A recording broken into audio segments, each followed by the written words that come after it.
கடையிறதுன்னு பார்க்க போகிறோம். நீங்கள் தான் எல்லாருமே வந்து கேட்டுக்கிட்டே இருக்கீங்க, நீங்கள் எப்போ பார்த்தாலும் நான்வெஜ்ஜே சாப்பிட்றீங்கன்னு சொல்கிறீங்க. சரி, அதனால் இன்றைக்கி வந்து உங்களுக்காக தான் கீரை கடையிறது எப்படின்னு சொல்லிட்டு ஒரு ரெசிபி போடுறேன். இந்த கீரை கடையிலுக்கு வந்துட்டு கருவாடு வந்து நல்ல சூப்பரான காம்பினேஷனு.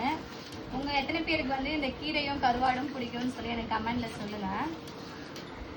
கீரையை வந்துட்டு அரைக்கீரை வாங்கிட்டு வந்தேன். ஒரு கட்டு கீரையை வந்து நல்லா இந்த மாதிரி கட் பண்ணிவிட்டு நல்லா அலசி எடுத்துகிட்டு வந்துட்டேன். கீரையை குக்கரில் போட்டுக்கலாம். இப்போ மஞ்சத்தூள் வந்து ஒரு ஸ்பூன் மஞ்சத்தூள் போட்டுக்கிறேன். இதில் என்னென்ன இருக்குன்னு பார்த்தீங்கன்னா, சின்ன வெங்காயம், பூண்டு, பச்சை மிளகா, ஒரு 6-7 பச்சை மிளகா, ஒரு 4 தக்காளி, ஒரு எலுமிச்சைப்பழ சைஸுக்கு வந்து புளி.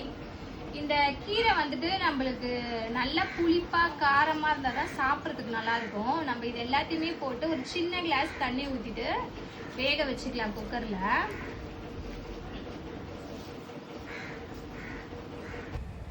எல்லாத்தையுமே போட்டுட்டு இப்போ ஒரு கிளாஸ் தண்ணி ஊற்றி வேக வைக்க போகிறேன். குக்கரில் தான் வைக்க போகிறேன். ஒரு 6லேருந்து 7 விசில் வரைக்கும் வச்சுக்கலாம். அப்போ தான் கீரை நல்லா வெந்துடும். விசில் வந்துடுச்சு. இப்போ விசில் போனதுக்கப்புறம் திறந்து பார்த்தா நல்லா வெந்துருச்சு. பூண்டு எல்லாமே நல்லா வந்துருச்சு. நான் ஒரு 7 விசில் விட்டுருந்தேன். இது வந்துட்டு மண் சட்டி வந்து கீரை கடையிறதுக்காகவே தனியாக ஒரு மண் சட்டி இருக்கும். அது என்கிட்ட இருக்குது. ஆனால் இன்றைக்கி ரொம்ப டைம் ஆயிடுச்சு அப்படின்றனால நான் வந்து கையில் கடையில் மிக்சியில் தான் போட போகிறேன். இது நல்லா கொஞ்சம் ஆறினதுக்கப்புறம் இந்த மாதிரி மிக்சி ஜாரில் போட்டு